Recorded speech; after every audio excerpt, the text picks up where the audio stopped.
Hello there, and welcome to Wind Down History.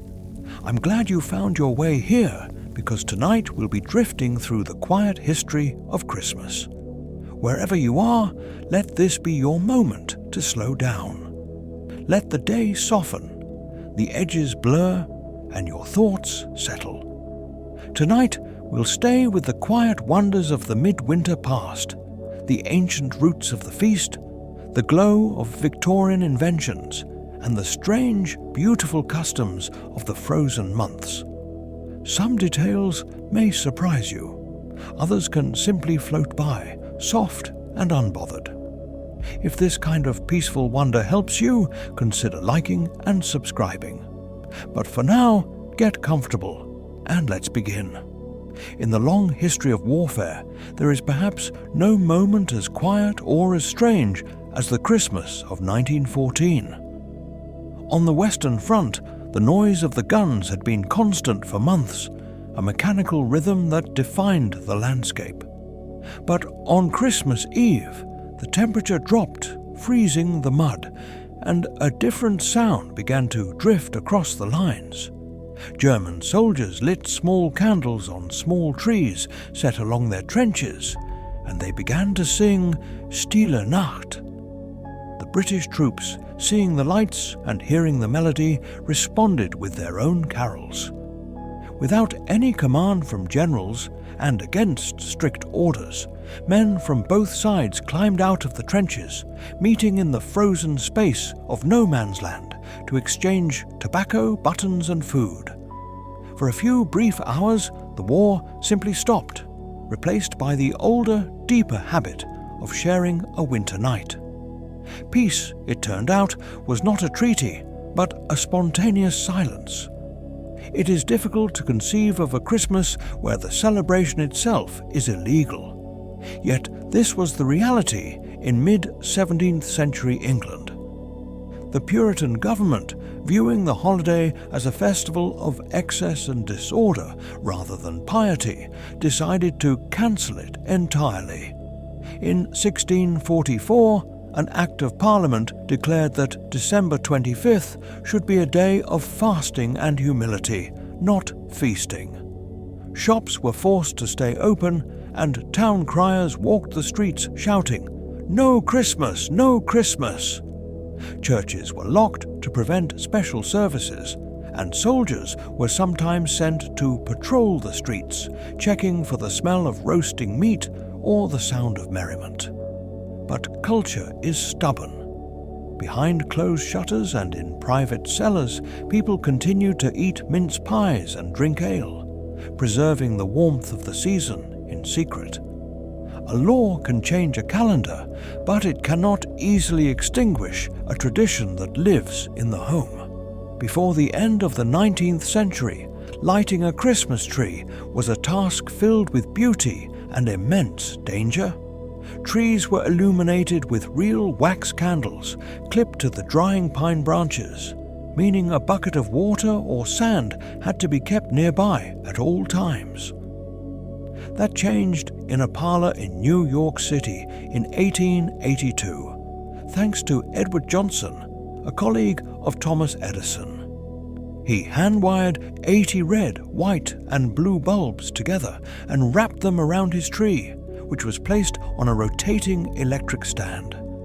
As the tree spun, the lights blinked on and off, a miracle of engineering in an age still used to gaslight.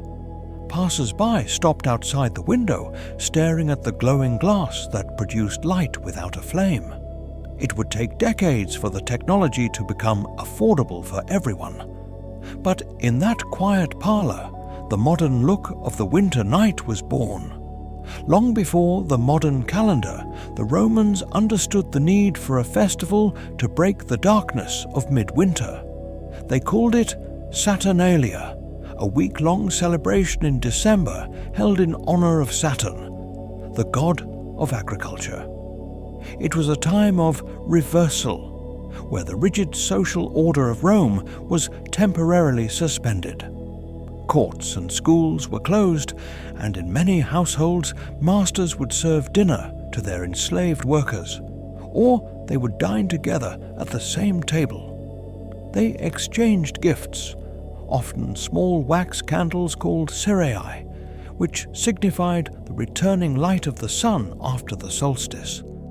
The joyful chaos, the feasting, and the greenery were so deeply rooted in the culture that as the empire converted to Christianity, these habits were not discarded but absorbed.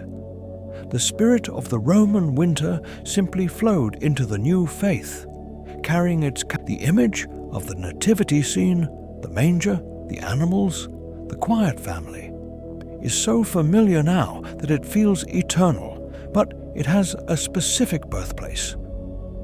In the year 1223, Francis of Assisi felt that the Christmas services had become too theological and distant for ordinary people. He wanted to make the story physical and tactile. In the small Italian town of Greccio, he set up a manger in a cave on a rocky hillside and brought in a live ox and a donkey. There were no statues.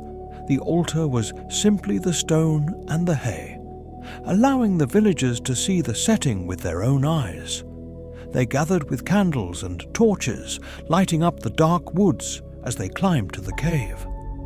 Francis stood by the manger and preached, creating a moment where the sacred story felt as real and rough as the straw beneath their feet. In the medieval Great Hall, the arrival of the main course was not merely dinner, it was a theatrical performance. The centerpiece of the aristocratic Christmas feast was often the boar's head. It was a dish that required immense preparation. The head was skinned, cooked, and then the skin was carefully replaced, often polished with glazes until it shone in the torchlight. An apple or lemon was placed in its mouth, and herbs were tucked around it. The dish was so significant that it had its own soundtrack. As the steward carried the platter into the hall, a procession followed him singing the Boar's Head Carol, which begins with the Latin phrase "Caput apri defero," the boar's head I bring. It was a display of strength and abundance, a wild thing from the forest transformed into a symbol of civilization's triumph over the winter hunger. Sometimes a global tradition can be traced back to a single piece of paper. While decorated trees had been common in Germany for centuries, they were a novelty in Britain until the reign of Queen Victoria. Her husband, Prince Albert, brought the custom of his childhood to Windsor Castle, decorating a fir tree with candles, sweets, and small gifts. In 1848, the Illustrated London News published an engraving of the royal family standing around this decorated tree. The image showed the Queen, the Prince, and their children admiring the glowing branches, creating a scene of domestic perfection. Almost immediately, the image went viral in the Victorian sense. Every family with the means to do so wanted to mirror the royal household. Within a few years, the Christmas tree had moved from a German curiosity to the essential center of the British and later American home. The figure of Santa Claus is a blend of many stories, but one of the oldest legends explains why we hang stockings by the fire. St. Nicholas, the 4th century bishop of Myra, was known for his secret generosity. The story goes that a poor widower had 3 daughters but no money for their dowries, meaning they faced a difficult future. Nicholas, wanting to help without causing the family shame, visited their house at night. He dropped 3 bags of gold down the chimney, or, in some versions, threw them through the window. The gold didn't land on the floor, but fell into the girls' stockings, which had been washed and hung by the fire to dry. In the morning, the family found the gold, and their lives were changed. This quiet act of dropping a gift into a drying sock became the template for centuries of morning surprises. Before St. Nicholas ever rode a sleigh, the people of northern Europe looked to the winter sky and saw a different traveller. In Norse mythology, the midwinter period was the time of the wild hunt led by the god Odin. Odin was often depicted as an old man with a long white beard, riding an 8-legged horse named Sleipnir, who could leap great distances through the air. Children would fill their boots with straw or carrots for Sleipnir and place them near the chimney or door. In return for feeding his steed, Odin would leave gifts or candy in the boots. While the fierce nature of the wild hunt softened over centuries, the image of a bearded patriarch flying through the night sky to leave rewards in footwear remained, drifting from the old gods to the new saints. We associate Christmas dinner with turkey or goose, but on the tables of the very wealthy in the Middle Ages, the goal was spectacle. Chefs would prepare a peacock or a swan, but they did not simply roast it. The bird would be carefully skinned, feathers and all, before the meat was cooked. Once the bird was ready, it was sewn back into its own skin and feathers, so that it appeared to be alive when brought to the table.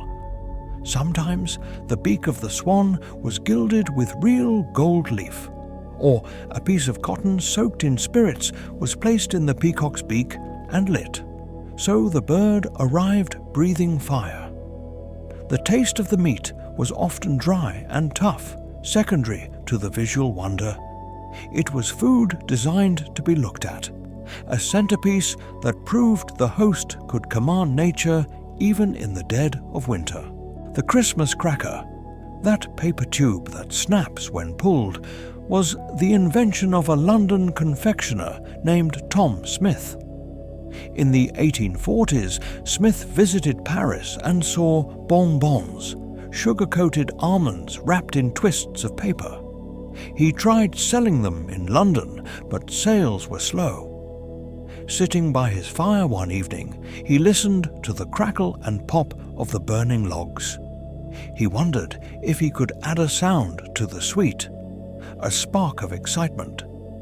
He developed a friction strip using 2 narrow pieces of card with a small amount of chemical explosive, similar to a cap gun. When pulled, the friction created a small bang. He added a paper hat and a small motto or riddle, transforming a simple candy into a communal event. The snap broke the ice at stiff Victorian dinner parties, and the cracker became a staple of the British table. In the cider-producing regions of England, the health of the apple orchards was a matter of survival, leading to a custom known as wassailing. This was not caroling door to door, but singing to the trees themselves. On Twelfth Night, farmers and villagers would process into the orchards, carrying bowls of hot spiced cider. They would pour some of the cider onto the roots of the best tree, the apple tree man, and place pieces of cider-soaked toast in the branches as a gift to the spirits or the birds. They would bang pots and pans and fire shotguns into the air to wake the trees from their winter sleep and ward off bad luck. It was a ceremony of connection, acknowledging that the community's warmth and drink depended entirely on the silent, sleeping wood standing in the snow. While many Christmas traditions are centuries old, the most famous reindeer is a creation of modern advertising. In 1939, the department store Montgomery Ward wanted to save money on the coloring books they usually bought to give away to children. They decided to create their own book in-house and assigned the task to a copywriter named Robert L. May. May wrote a story about a reindeer who was an outcast because of his glowing red nose, a trait he adapted from the fog that rolled off Lake Michigan. Initially, his bosses were skeptical. worrying that a red nose implied the reindeer had been drinking, which was not a suitable image. But May had an illustrator sketch the character at the zoo to prove it could look endearing. The store handed out 2.4 million copies of the book that Christmas. A simple promotional assignment became a piece of modern folklore, adding a ninth name to the ancient team. In the great houses and colleges of the Middle Ages, the 12 days of Christmas were overseen by a character known as the Lord of Misrule. This was a man, often a servant or a junior member of the staff, appointed to preside over the festivities. For the duration of the holiday, the normal hierarchy was flipped. The Lord of Misrule could command his masters to sing, dance, or perform silly tasks, and they had to obey. He organized the games, the masks, and the drinking, ensuring that the order of the day was chaos and joy. It functioned as a safety valve for society, by allowing a brief, controlled period where the rules didn't apply. People could blow off steam before returning to the strict order of medieval life in January. When the season ended, the Lord stepped down and the world righted itself again. The first commercial Christmas card was not a grand artistic statement, but a solution to a bureaucratic problem. Sir Henry Cole was a prominent civil servant in London who had helped set up the new Public Record Office. He had too many friends and too little time to write personal letters to all of them during the holidays.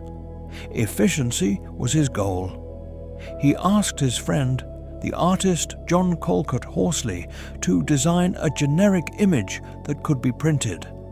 The result was a stiff card showing a family raising a toast, with the words, "A Merry Christmas and a Happy New Year to you." Cole had 1,000 copies printed and coloured by hand. He sold the leftovers for £1 each. What began as a time-saving hack for a busy man eventually replaced the long-form holiday letter, creating a new industry of paper greetings. At a royal medieval banquet, the food was often disguised as art. Between the courses of roasted meats, chefs would present elaborate structures known as subtleties. These were sculptures made from sugar paste, marzipan, and wax, designed to convey a message or tell a story. A subtlety might look like a fully rigged ship, a castle with knights on the battlements, or a scene of the nativity with angels. Sugar was an incredibly expensive imported luxury, so these sculptures were a display of immense wealth. They were often wheeled into the hall to gasps of admiration. Some were eaten, but many were simply admired, a fleeting form of architecture built from sweetness, destined to crumble or be consumed as the night wore on. While St. Nicholas is the face of generosity, Alpine folklore has long remembered the darker side of winter judgment. In Austria and Bavaria, St. Nicholas was often accompanied by Krampus, a horned, hairy figure carrying birch branches. While Nicholas rewarded the good children, Krampus was there to warn the bad ones. Similarly, in Germanic folklore, there was the figure of Perchta, a witch-like entity who would roam the countryside during the 12 days. She would check to see if the girls had finished their spinning of flax for the year. If they had, she left a silver coin. If not, the consequences were grim. These figures represented the harshness of the winter season and the necessity of hard work. The holiday was not just about comfort, it was a deadline, a time when behavior and labor were weighed in the balance. Christmas 1776 was a turning point in American history, marked not by a feast, but by a desperate maneuver in the dark. George Washington's army was demoralized, shrinking, and facing the end of their enlistments. On Christmas night, Washington led his troops across the Delaware River into New Jersey. The river was choked with floating ice, making the crossing slow and perilous. A blizzard of sleet and snow began to fall, blinding the men and soaking their gunpowder. Despite the conditions, they marched toward Trenton, where a garrison of Hessian soldiers was stationed. The Hessians, expecting no attack in such weather and likely recovering from their own holiday celebrations, were caught off guard. The surprise victory the next morning revived the hopes of the Revolution. It was a Christmas spent in the cold and the dark, changing the map of the future. In the medieval church, the concept of reversal extended even to the altar. On December 6th, the feast of St. Nicholas, cathedrals across England and France would elect a boy bishop from among the choir boys. This child would be dressed in full episcopal robes, wearing a mitre and carrying a crozier. For the next few weeks, until Holy Innocents' Day on December 28th, the boy would theoretically hold the authority of the bishop. He would lead processions, preach sermons, and even collect money. The real bishop would step down and take a lowly seat. It was a serious tradition, reminding the powerful clergy of the biblical instruction that a little child shall lead them. Like the Lord of Misrule, it was a temporary unseating of power, allowed only because everyone knew the order would return. When Charles Dickens wrote A Christmas Carol, he was not just writing a ghost story. He was capturing a mood that was in danger of disappearing. By the 1840s, the Industrial Revolution had made work relentless, and old community traditions were fading in the smoke of the cities. Christmas was becoming a minor holiday for many. Dickens wrote the book in 6 weeks, fueled by a desire to strike a sledgehammer blow for the poor. The stories focus on charity, the warm family dinner, and the turkey, which replaces the goose at the end, helped codify the modern idea of Christmas. It wasn't just about church or feasting, it became about keeping the spirit of generosity all year. The book was an instant sensation. In a way, Dickens didn't just tell a story about Christmas, he helped design the feeling of it that we still hold today. Before the Christmas pudding became the dark, rich sphere we know today, it was a simple wheat porridge called frumenti. In the Middle Ages, this was a staple dish, made by boiling cracked wheat in milk or almond milk. It was not a dessert, but a savoury course, often served with venison or mutton. Over centuries, cooks began to add eggs to thicken it, and dried fruits to sweeten it. Spices were added to show wealth, and eventually the mixture became stiff enough to be tied in a cloth and boiled. The heavy, fruity pudding on the modern table is essentially a prehistoric porridge that grew richer with time. In the Tudor era, a mince pie was not a sweet, round tart, but a large oblong pie filled with actual meat. The shape was deliberate. It was often known as a shrid pie or crib pie, baked in a rectangle to represent the manger where the Christ child lay. The filling contained mutton, beef, or tongue, mixed with suet, raisins, and spices. Over time, the sugar and fruit took over, and the meat was reduced to just suet, or removed entirely. But the name remains a ghost of the original recipe, a memory of a time when the pie was a savoury meal shaped like a cradle. In the Victorian calendar, the preparation of the Christmas pudding was a ritual fixed in time.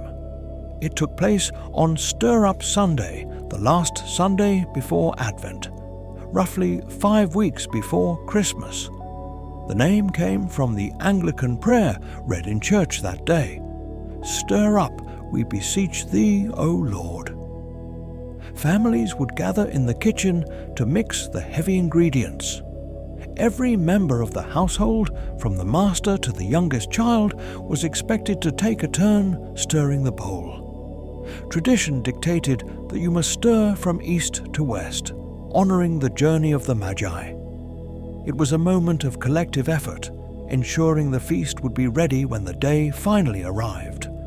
The turkey is a bird of the Americas, unknown in Europe until the 16th century. When it first arrived in England, it was an exotic luxury, more practical than the peacock because it was meatier and easier to raise. King Henry VIII was one of the first to dine on it, but for centuries it remained a dish for the wealthy or the aspiring middle class. Most ordinary families ate goose or beef. It wasn't until the late Victorian era, when farming methods improved and rail transport made shipping easier, that the turkey became the standard center of the meal. It traveled across an ocean to become the definition of a British Christmas.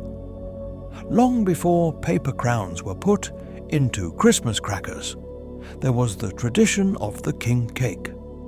Baked for the 12th night feast, this cake contained a hidden object, usually a dried bean or a pea. The cake was cut and distributed to everyone at the table. Whoever found the bean in their slice became the king of the bean for the evening. They were given the power to direct the festivities, and everyone had to mimic their actions.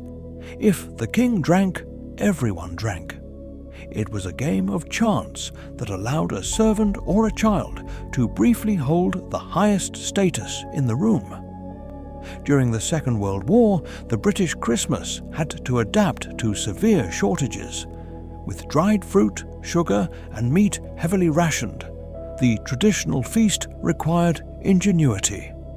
The Ministry of Food published recipes for mock goose, which was actually a potato casserole flavored with herbs and a tiny amount of sausage meat. Mock marzipan was made from soya flour and almond essence. Carrots were used to sweeten cakes when sugar was scarce. It was a quiet victory of domestic engineering, preserving the shape and feeling of the holiday even when the ingredients were missing. For the working class in 19th century London, buying a whole goose was a significant financial hurdle. To manage this, many people joined a goose club at their local pub. Throughout the year, they would deposit a few pennies a week with the publican. By December, the small savings had accumulated enough to purchase the bird. On Christmas Eve, the pub would be filled with members collecting their geese, often raffling off gin or other prizes. It was a system of community banking that ensured even the poorest table had a centerpiece. The scent of Christmas, cinnamon, cloves, nutmeg, and ginger, is the scent of distant travel. In the medieval and early modern world, these spices were incredibly valuable, sometimes worth more than gold. Nutmeg, for example, grew originally on only a tiny cluster of islands in Indonesia, the Banda Islands. To reach a European pie, it had to travel thousands of miles by ship, changing hands through various traders and empires. Using these spices in winter was a way of bringing the heat of the sun and the wealth of the world into a cold northern room. The explosion of Christmas cards in the 19th century was driven by a change in the law. Before 1840, the recipient of a letter usually paid the postage, and the cost was based on the distance the letter traveled and the number of sheets. This made sending casual greetings expensive and rude. The introduction of the penny post changed everything. Now the sender paid a flat rate of 1 penny, regardless of distance. Suddenly, it was affordable to send a card to a friend in Scotland or Cornwall without burdening them with the cost. The mailbox became a way to maintain connections across a dispersing industrial society. For centuries, the primary day for gift-giving was not December 25th, but New Year's Day. The Tudors exchanged their most important presents on January 1st, viewing it as a time to secure favour for the coming year. Christmas Day was strictly for religious observance and feasting. The shift happened gradually during the Victorian era. As Christmas became more focused on the family and the domestic sphere, the gift-giving ritual migrated to the morning of the 25th. It transformed the day from a purely public feast into a private moment of exchange. One of the most popular and dangerous Victorian parlour games was known as Snapdragon. A shallow bowl was filled with raisins and brandy. The lights in the room were extinguished, and the brandy was set on fire, creating a ghostly blue flame. The players had to reach into the flames to snatch a raisin and eat it while it was still alight. It required speed and nerve. The game was accompanied by a chant. With his blue and lapping tongue, many of you will be stung. It was a moment of controlled thrill, played in the safety of the parlour while the winter wind howled outside. In 1890, a dry goods store owner in Brockton, Massachusetts, named James Edgar, had an idea.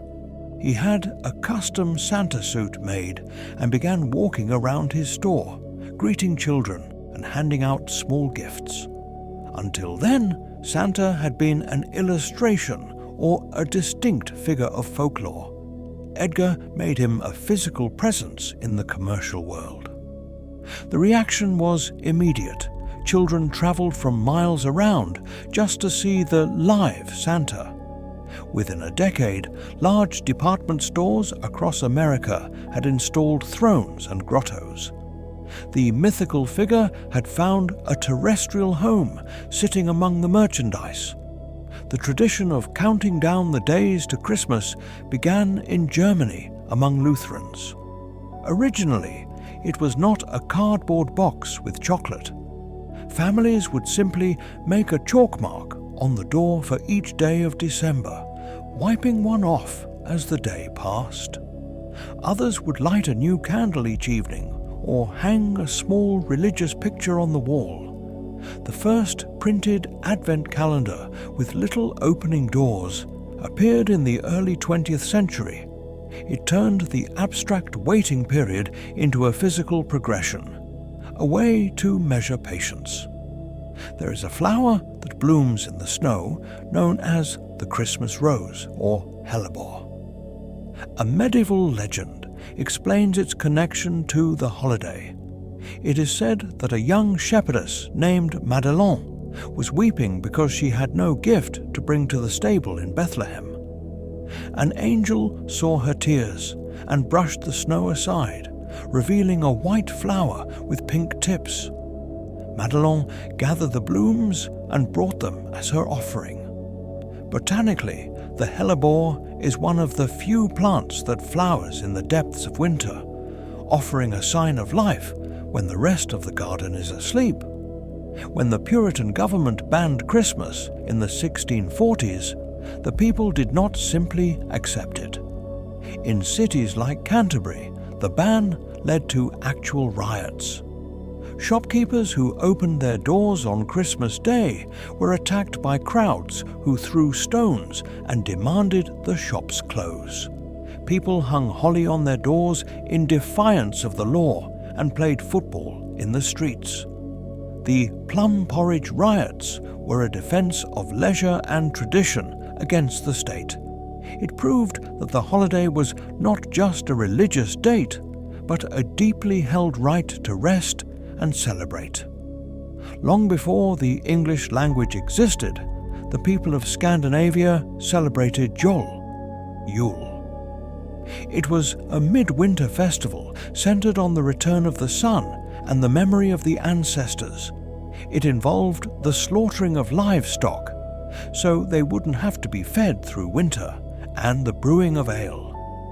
They believed that during this time the veil between the living and the dead was thin. The Yule log, the wreath, and the ham all have roots in this pre-Christian feast. The word itself survived the conversion to Christianity, remaining the name for Christmas in Scandinavia to this day. In the Roman Empire, many soldiers worshipped a god named Mithras, often depicted slaughtering a bull. Mithras was a solar deity associated with light and contracts. His birthday was celebrated on December 25th, the date of the unconquered sun, Sol Invictus. When Christianity began to spread across the empire, the choice of December 25th for the Feast of the Nativity aligned the new faith with the existing solar calendar.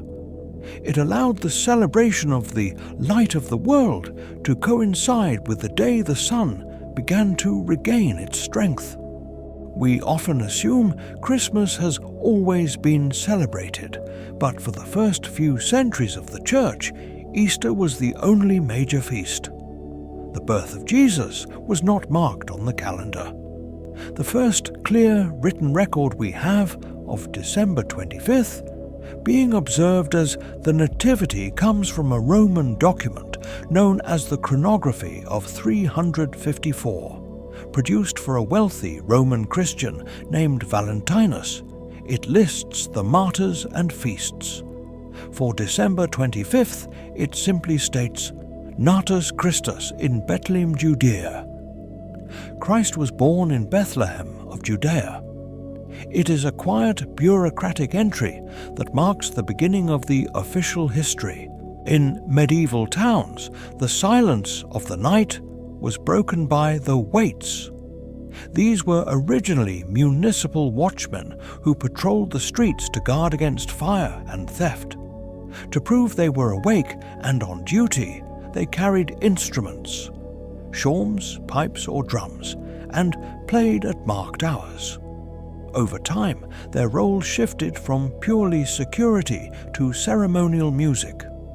During the Christmas season, the waits would visit the houses of the wealthy, playing tunes and singing in exchange for money or a drink. They were the professional ancestors of the carol singers who would later go door to door. In the past, Christmas Day was the beginning, not the end of the celebration. The festivities continued for 12 full days, culminating on the evening of January 5th, known as Twelfth Night. This was the peak of the holiday's social calendar, a night of masquerades, plays, and the king cake. Shakespeare's play, Twelfth Night, is named for this atmosphere of misrule and romantic confusion. By the Victorian era, the working week had changed, and the long 12-day break became impossible for industry. The energy condensed into the 25th, and Twelfth Night faded into a quiet evening of taking down decorations. The Dutch tradition of Sinterklaas offers a clear bridge between the saint and the modern Santa. Sinterklaas, Saint Nicholas, does not live at the North Pole, but in Spain. He arrives in the Netherlands not by sleigh, but by steamboat in mid-November. He rides a white horse over the rooftops, accompanied by helpers. When Dutch settlers came to New Amsterdam, modern New York, they brought stories of Sinterklaas. English speakers mispronounced the name as Santa Claus, and the horse eventually became a team of reindeer. But the red robe and the white beard remained, travelling from the steamboat to the sleigh. In 1968, Christmas Eve was celebrated further from home than ever before. The astronauts of Apollo 8, Frank Borman, Jim Lovell, and Bill Anders, were orbiting the moon. They were the first humans to see the far side of the moon and the first to see the Earthrise, the blue planet floating in the dark. In a live broadcast to Earth, they decided to read the opening verses of Genesis. In the beginning, God created the heaven and the earth. They took turns reading the text, their voices crackling over the distance. It was a moment of profound perspective, a Christmas message sent from the silence of the vacuum, wrapping the entire world in a single thought. When King Charles II returned to the English throne in 1660, the restoration was not just political, it was cultural. The Puritan ban on Christmas was lifted, the churches unlocked their doors, and the theatres reopened. Diaries from the time record the return of mince pies and rosemary in the house. The king was known for his love of festivities, and the court set the tone for a return to public joy. After nearly 2 decades of grey winters, the colour returned to December. It established a pattern that would hold. The holiday could be suppressed, but the desire to gather and feast would always return. For millions of Christians around the world, specifically in the Orthodox tradition, Christmas does not fall on December 25th. This is not a theological disagreement, but a bureaucratic one. In 1582, Pope Gregory XIII introduced the Gregorian calendar to correct a drift in the solar year.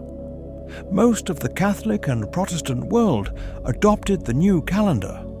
However, the Orthodox churches retained the older Julian calendar, which is currently 13 days behind. So, when the Gregorian calendar reads January 7th, the Julian calendar reads December 25th.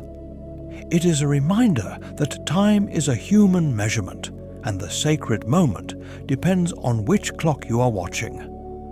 The true end of the medieval Christmas cycle was not January, but February 2nd, known as Candlemas. This was the feast of the presentation, 40 days after the Nativity. It was the absolute deadline for removing Christmas greenery. To leave holly or ivy in the house after Candlemas was considered extremely unlucky, inviting goblins or misfortune. On this day, people would bring their candles to the church to be blessed for the coming year. It marked the turn toward spring. By Candlemas, the snowdrops were often blooming. It was the final exhale of winter, clearing the house for the returning sun. And now, with the final fact softly settled into place, let the past grow quiet around you. We've wandered through the frozen fairs of the Thames, listened to the silence of the 1914 truce, and watched the first electric lights flicker in a New York window. We have sat at the table with medieval kings and Victorian families, sharing the same warmth against the cold. Beneath it all, a simple truth lingers. Human life has always been a cycle of gathering light when the world is darkest. So, wherever you are, let your thoughts grow soft at the edges. The journey doesn't end. It simply pauses here until curiosity calls again.